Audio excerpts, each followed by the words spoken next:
बाबा ते मी अरे वा, आलाच वाटतं फिरून. हो मलाही खरं यायचं रे फिरायला. तुझ्याकडे काही कपडे नाहीत मॅकडे म्हणून सगळं अडलंय. ये बस बस बस. चहा घेणार आहेस? नाही नाही चहा नको मला. आईला सांग, आई कुठे? आई किचन मध्ये असते. बस ये, पेपर वाचतोस? नाही नाही नको, पेपर नको. बाबा काल आपल्या घरात जे काही घडलं ते खूप वाईट घडलं. म्हणजे असं आपल्या घरातला तमाशा बाहेरच्या लोकांसमोर नको व्हायला होता. खरंय, झालं ते फार वाईट झालं. बरं होतं घरातलेच होते सगळे, आपणच होतो म्हणून. तमाशा झालाय वाईट. बाबा असं काय करताय? बाहेरचे होते ना, मोनिकाची आजी, तिची बहीण, ती छोटी मुलगी, ते बाहेरचे आहे. हा दळवी घरातले जे नाहीयेत आणि ज्यांचं आडनाव दळवी नाहीये ते सगळे बाहेरचेच. म्हणजे नानू मामा, मधू काका बाहेरचे आहेत. त्यांचं आडनाव दळवी नाहीये म्हणजे बाहेरचेच आहेत ते. हो का? मग मोनिकाचं आडनाव दळवी आहे, मग ती घरातली आहे असं म्हणायचं तुला? मला नाही माहित. माहित ना काय? अर्थात तोच आहे ना बोलण्याचा. मधू काका, नानू मामा ना तू आता घराच्या बाहेरचे म्हणतोस आणि मोनिकाला घरातलं म्हणतोस, हाच तुझ्या म्हणण्याचा अर्थ आहे. आणि मग मानसी काय, तिचं आडनाव नाहीये दळवी. बाबा तुम्ही तिचं नाव कशाला घेताय? तुम्हाला काय म्हणायचं मला नाही कळत आहे. ए, तू काय म्हणतोस ते मला कळत नाहीये, कळलं का? बाबा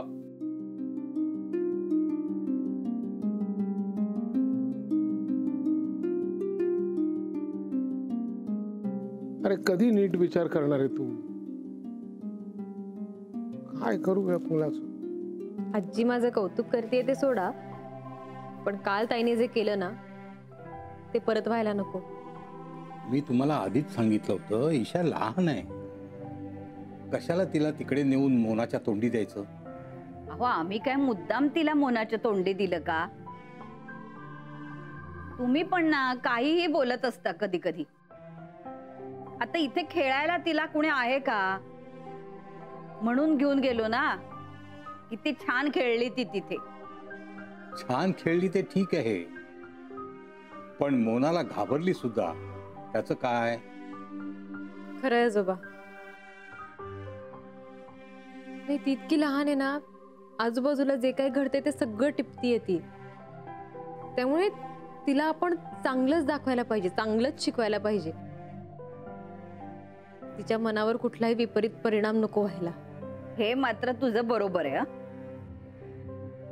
आणि कसं आहे ना, दरवेळी दळवींच्या घरी जाऊन तमाशे झाले हे बरोबर नाहीये. त्यांना कशाला आपल्यामुळे त्रास? वहिनीच्या सासरी जाऊन तिच्याशीच भांडायचं. पण तुझी बहीण कशी आहे हे सगळ्यांना माहिती आहे. तू तिच्या मुलीला सांभाळतेस, तेव्हा तुला पाऊल मागे घ्यायचं काहीच कारण नाहीये. ईशावरून मोनाने आणखी तमाशे करायला नकोत मालती. त्याचा वाईट परिणाम होईल ईशावर. पण मोना इथे येऊ शकणार नाही असं तुम्हाला वाटतं का? तिने त्रास द्यायचा ठरवला ना तर ती तो देणारच, मग तुम्ही कुठेही असा. हे बघ, ती तिची खरी आई आहे. उद्या मोनाला वाटलं तिला घेऊन जावंसं तर आपण काय करणार? अहो आता ना तुम्ही उगीच भलत्या शंका काढू नका. आता मी काय चुकीचं बोललो का? तुझी आजी मला गप्प बसवते. बरं आता तुम्ही दोघं त्यावरून भांडू नका. मी बघीन काय करायचं ते.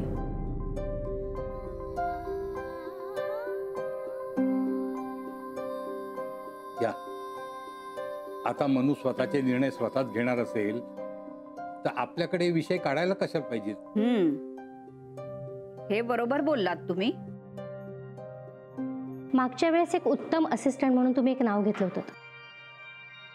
हो मानसी, राईट? राईट. त्या मानसी म्हणजे डॉक्टर मानसी देशपांडे, ज्यांचं क्लिनिक इथे बाजूलाच आहे. त्याच ना? हो. त्यांच्याबद्दल काय सांगू शकाल?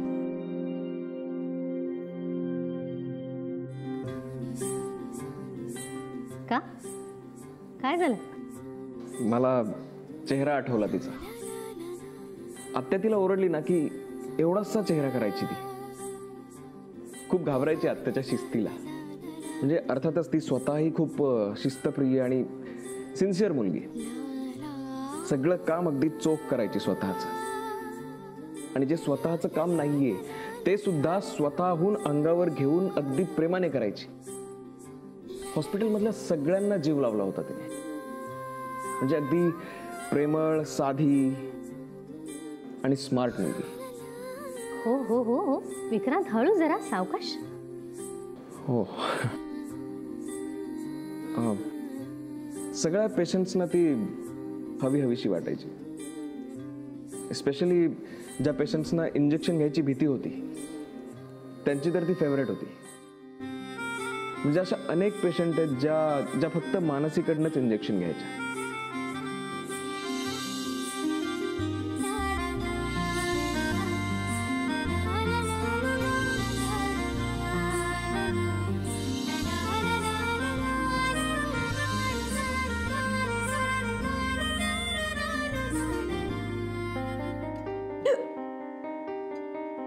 काय ग, पाणी पी. तुझी ना कोणीतरी खूप आठवण काढतंय. ही आजी, असं काही नसतं. हो, असंच असतं. हळूहळू. म्हणजे महिन्यातनं एकदा किंवा 4 महिन्यातनं एकदा जेव्हा उचकी लागते तेव्हाच तुमची कोणी आठवण काढतं का? एरवी नाही. ते मला नाही बाई माहिती. मग बरं, कुणीतरी आठवण काढतंय असं म्हणायचं, पण कोण आठवण काढतंय ते कळत नाही. मग काय उपयोग? अगं आता ते कसं कळणार उचकीवरून? हेच तर मी म्हणते आजी, ज्यांना आपण आवडतो ते आपली नेहमीच आठवण काढतात. ते कधीच विसरत नाही. मग वेगळी आठवण येण्याचा प्रश्नच येत नाही. आणि ते क्वचित आठवण काढतात ते तितके महत्वाचे नसतातच. त्यांच्यामुळे उचकी कशाला येईल? बाई ग, हात टेकले तुझ्या पुढे. अगदी डॉक्टरी नाहीस ना तू, तुझ्याशी कोण वाद घालणार? तरी मी तुला अजून उचकीची शास्त्रीय कारण सांगितली नाहीये. सांगू? नको ग बाई, नको. का ग, कंटाळलीस? आजीचं ऐकत नाहीयेस ना, म्हणून लागली बघ परत उचकी. पी पाणी आता.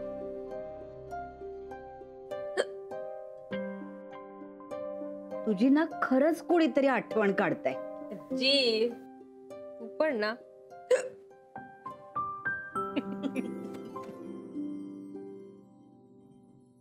विक्रांत, गेले तासभर तुम्ही तुमच्या असिस्टंट बद्दल बोलताय. ओ, तासभर झाला का? तुमच्या बोलण्यावरून असं वाटतंय की मानसी ही तुमच्या हॉस्पिटलमध्ये अत्यंत उत्तम काम करायची आणि तुमच्याबरोबर तिचा रॅपो चांगला होता. हो, तिचा रॅपो सगळ्यांशीच खूप चांगला होता. ती वागायचीच तशी, कुणालाही दुखवायची नाही. सारिका तर तिला फार मिस करायची. रादर सगळा स्टाफ मिस करायचा तिला. And I am sure Nirmala आत्या सुद्धा मिस करत असेल तिला.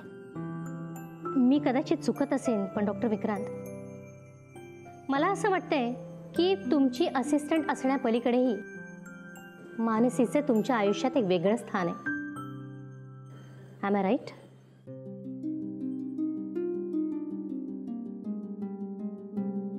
त्या काळात मी त्यांना एक डॉक्टर म्हणून आणि एक माणूस म्हणून नकळत खूप ऑब्झर्व केलंय.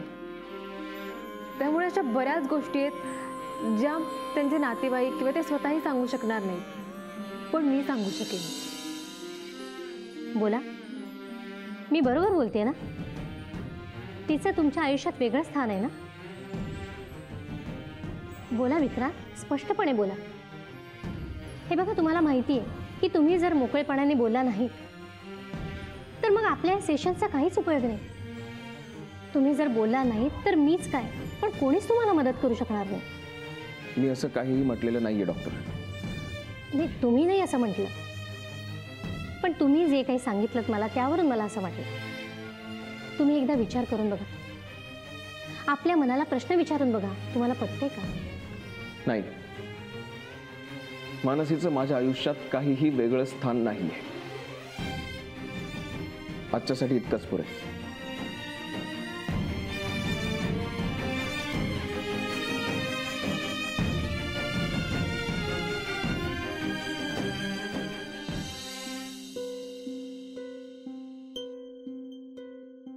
मालती, खूप भूक लागले ग. काहीतरी तोंडात टाकायला आण. हो. एक मात्र बरं झालं, एवढा वेळ घालवून काम झालं. काय हो, कसलं काम करायला गेला होता तेवढं? काही बोललाच नाहीत तुम्ही मला. आपले निघूनच गेलात. मी सांगितलं नाही का तुला? विसरलो बहुतेक. हा, तू खुश होशील अशी बातमी आहे. तिकीट मिळाली. म्हणजे तुम्ही स्टँडवर गेला होतात? हो मग. अगं तू किती मागे लागली होतीस गावी जायचे म्हणून. आणि मी एकाला सांगितलं होतं ना, AC बसची तिकीट मिळालेत कन्फर्म. आणि सीट सुद्धा अशा मस्त मिळाल्यात, 3 आणि 4. आता खुश? अगं मालती, तुला काय झालं? आपण परत जायचं गावाला? हो, पुढच्या आठवड्यात. का, आता काय झालं? मनू आणि ईशाला सोडून नाही जावं होणार हो. अरेच्या, हे काय आता?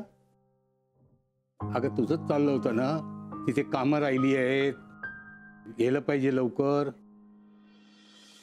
हो, मी म्हंटल होतं, पण पिल्लू शिवाय तिथे काय करणार हो? आठवण येईल सारखी. मालती, मला वाटलंच होतं.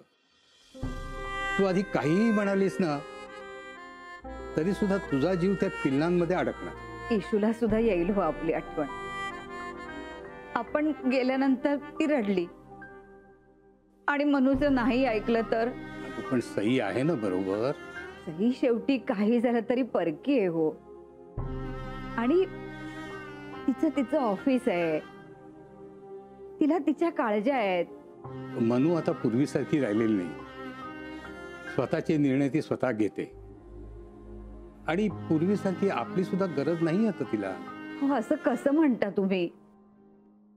गरज कशी नाही? आता आपण मदत केली तर तिच्या उपयोगीच पडेल ना. तिला आता एकटीनं करायची सवय झालेली आहे. आणि गरज पडली तर आपण ताबडतोब येऊ की दुसऱ्या दिवशी. आणि हल्ली टॅक्सी सुद्धा मिळतात. हो, पण हे बघ मालती, आता इथे पाय अडकायला नको. आपण आपल्या वाटेनं जाऊ, पुढचं पुढे बघू.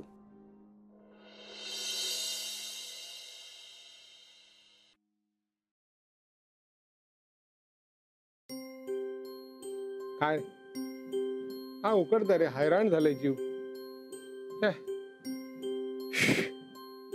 बघ ना, वारा नाही म्हणून झोपाळा सुद्धा झुलत नाहीये तुझा. बरं का, तू लहान होतास ना तेव्हा झोपाळा आपण बसवलाय. खूप रडायचं असते होत. आणि मग आई तुला इथे झोपाळ्यात घेऊन यायची आणि हलके हलके हलके झोका घ्यायला लागली की हळूहळू तू शांत व्हायचा. नंतर मग थोडा मोठा झालास, पण तरी या झोपाळ्यावर तुला चढता यायचं नाही. मग तू माझ्या मागे, मला झोल्यावर बसवा, झोल्यावर बसवा, झोल्यावर बसवा. झोपाळ्याला झोला म्हणायचं असतो तेव्हा. आणि मग तुला झोपाळ्यावर बसवलं की सांगायचं झोके द्या, झोके द्या, झोके द्या. आणि झोके दिले की तू अजून मोठा, अजून मोठा, अजून मोठा म्हणायचं. आणि मग ये असा मोठा झोका मी दिला की तू घाबरून किंचाळायचा. आठवतोय तुला? नसेल आठवत, तू खूप लहान होतास तेव्हा. खर तर मी ना एरवी तुला सोडून गेलो सो, पण आता नाही का ना. मी खाली गेलो तो अलका ओरडेल मला, हे काय तुम्हाला त्याला बोलायला पाठवला, तुम्ही तिकडे त्याच्याबरोबर गप्पा मारत बसलात. मग नंतर ना तू मोठा झाला आणि मग तू बोलायला लागलास बोबडं बोबडं, एक एक एक एक शब्द रोज, एक एक शब्द रोज. आणि आम्ही सगळे आतुरतेने वाट बघायचो, बोल ना बोल ना बोल ना, काहीतरी बोल ना. आणि आज इतके वर्षानंतर पुन्हा 30 वर्ष आहे आमची. बोल ना विक्रांत, बोल ना, काहीतरी बोल ना. नका बोलू बाबा तुम्ही काहीच. मला कळतंय तुम्ही मला हसवायचा प्रयत्न करताय, पण मला हसू येत नाहीये. आणि तो मला तुमचा पराभव वाटतो. जो व्हायला नकोय बाबा. एक मी हरलोय तेवढं पुरे. तुम्ही नका.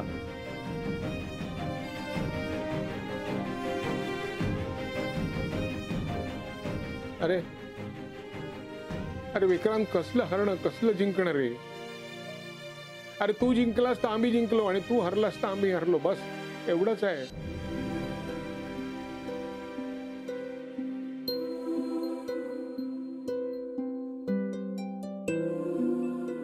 काय झाला का वॉक? चल चहा घेऊया. नाही बाबा, मी गेलोच नाही अजून. मला वाटलं आई येईन बोलवायला, पण ती आलीच नाही. अरे हो, तिचं जरा डोकं दुखत होतं. मी म्हटलं मग हा पडून राहा थोडा. बरं ठीक आहे, मग आज नाही जात वॉकला मी. नाही नाही, असं नाही. काय फार उशीर नाही झालेला. चल आपण जाऊया. कुठे? वॉकला. मी येतो तुझ्या बरोबर. पण चप्पल घालून. मग आयुष्यभर चपलाने चाललोय मी. नाही बाबा, तसं नाही. वॉकला जायला शूज हवेत, नाहीतर तुमच्या पायांना त्रास होईल. बरोबर आहे, पण वॉक बीक म्हणतोस ना, तो मी माझ्यासाठी नाही करते, तुझ्यासाठी करतोय. हो, पण 2 मिनिट लागतील शूज घालायला. शूज आहेत कुठे? आयुष्यात एकदा शूज घेतले होते मी, लग्नात सूट शिवलं होतं तेव्हा. तो कोट विकून आईनी बरणी घेतली, पॅन्ट वापरून खराब झाली. बूट कुठे गेले माहित नाही. जाऊ द्या बाबा, मी उद्या जाईन आई बरोबर. हा, अरे काय आहे? मी शूज घालून आलो तर माझ्या पायाला बरं वाटेल. अरे पण तुझ्या बरोबर चाललो तर माझ्या मनाला बरं वाटेल, ते महत्वाचं नाही का? नाही, जाऊ द्या ना बाबा, कशाला उगाच. जाऊ द्या. उगाच काय? तूच म्हणालास ना का बाबा तुम्ही हरू नका. मी ठरवलं आपण हरायचं नाही आणि तुलाही हरू द्यायचं नाही. आणि त्याची सुरुवात आज आपले वॉकनी होणार आहे. चल चल चल चल. पण बाबा, अरे माझे पाय म्हणजे समजलास काय तू? तू जळते निखारे टाक, त्याच्यानं चालून दाखवतो तुला. काचेचा चुरा टाक, त्याच्यानं टप टप टप टप टप करत जाईन मी. पाय रक्ताळले तरी चालतील, पण मी चालणार म्हणजे चालणार. माझ्या मुलाबरोबर चालणार. बाबा काय चाललंय तुमचं? अरे हेच हवं होतं रे मला, हेच हवं होतं. काय सुंदर हसलास. काल मला जमलं नव्हतं, आज जमलं. तू म्हणालास ना बाबा हरू नका. अरे आता हरणार नाहीच आहे, जिंकायला सुरुवात केली मी. आणि आता तुझी सुद्धा सुरुवात व्हायला पाहिजे. चल रे, फार उशीर झाला नाही. चल चल.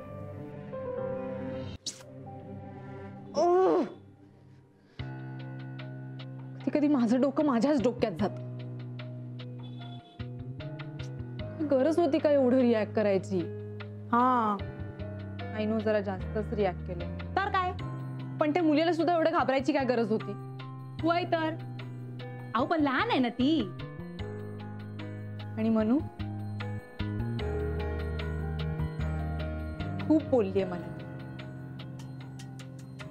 दिल्लीवरून ते शिकून आली आहे ना ती. पण तुम्ही ते एकदम गप झालात ना. हे सगळं तुला कसं माहिती?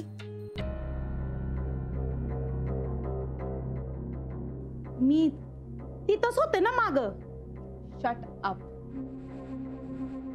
खरं तर मला हे सगळं करायला आवडत नाही, पण मनूला सॉरी बोललं पाहिजे. एवढं तर करू शकते ना मी. हा बराबर. मॅडम तुम्ही ना लई चांगले आहात बघा. रिली? हा आता तुम्ही चांगलेपणाने विचारलं की नाही त्या पोरीला की तुझं नाव काय, तिला एवढं घाबरायची काय गरज होती? आणि तुम्ही चांगलं शिकवत होतात ना तिला. मॅडम तुम्ही ना लई हुशार आहात बघा. म्हणजे एकदम भारी आहात बघा. म्हणजे मी तुमच्यासारखं कोणाला बघितलंच नाही ना अजून. हा तुम्ही फार मनाला लावून घेऊ नका. झालं? पगार मिळतो ना वेळेवर? तो जेवढा पगार मिळतो ना तेवढंच बोलायचं.